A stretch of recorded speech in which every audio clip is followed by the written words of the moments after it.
রাজ্যের খাদ্য কৃষি দপ্তরের উদ্যোগে জুলাই বাড়িতে সহায়ক মূল্যে ধান কেনাকাটার কাজ শুরু হলো। বৃহস্পতিবার এক অনুষ্ঠানের মধ্য দিয়ে জুলাই বাড়ি স্ট্যান্ডে ধান কেনাকাটার কাজ শুরু হয়। এর উদ্বোধন করেন স্থানীয় বিধানসভা কেন্দ্রের বিধায়ক শুক্লাচরণ নোয়াতিয়া। অনুষ্ঠানে উপস্থিত ছিলেন দক্ষিণ জেলা পরিষদের সভাধিপতি দীপক দত্ত, শান্তিরবাজার মহকুমা শাসক কে.সি. গুপ্ত, জুলাইবাড়ি কৃষি দপ্তরের তত্ত্বাবধায়ক শ্রীদাম দাস সহ আরও অনেকে। সাধারণ কৃষকের হাত থেকে বা কৃষকের কাছ থেকে ধান ক্রয় করছে। তাই আজকে বিশেষভাবে আমরা জানি যে গত আগস্ট মাসের প্রায় সারা রাজ্যে বন্যার সময়ে সবচাইতে ক্ষতি হয়েছে কৃষকের।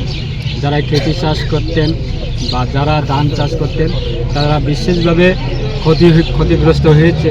কিন্তু তার মধ্যেও আজকে রাজ্য সরকারের কাছে বিভিন্ন কৃষকরা তারা ধান বিক্রি করার জন্য আজকে তারা এসেছেন এবং আমাদের রাজ্য সরকারের পক্ষ থেকে যে ধান ক্রয় করা কৃষকের হাত থেকে এই শুভ অনুষ্ঠান আজকে থেকে শুরু হবে এবং আগামী 3 তারিখ জানুয়ারি পর্যন্ত প্রায় 6 দিন ব্যাপী বা 9 দিন ব্যাপী আমাদের কৃষকের কাছ থেকে ধান ক্রয় করার এই প্রোগ্রাম চলবে।